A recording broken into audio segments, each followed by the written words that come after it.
Welcome back!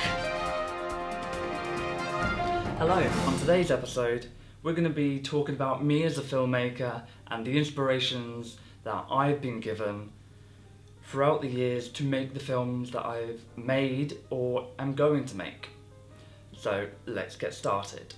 First of all, my favourite directors. They are Stanley Kubrick, Guillermo del Toro, Tim Burton and Steven Spielberg.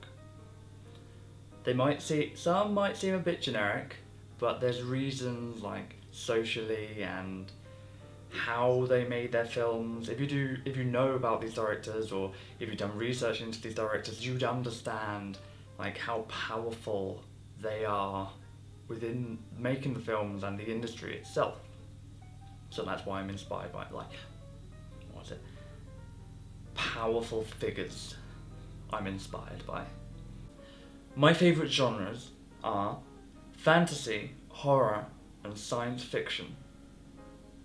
Now, linking back to the directors, you can see where this is going and the kind of films that I potentially make. My favourite films. This is going to be fun.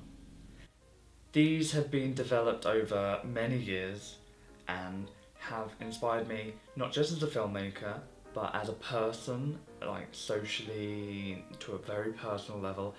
And I know that these films, you might not agree as top films, you may do, but they are as follows. Silence of the Lambs, Perks of Being a Wallflower, E.T., Pan's Labyrinth, and Doctor Strangelove.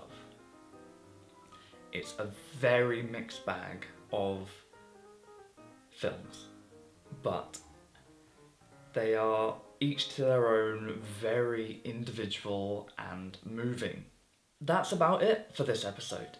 I know it's quite short compared to the last one, but it kind of gives you an idea the kind of films that I've made or am going to make. In a future episode, I will go into more depth about like my own work, but for now it's more getting to know me as a kind of developing filmmaker through what I've seen and who has inspired me. I hope you enjoyed this episode, and I will see you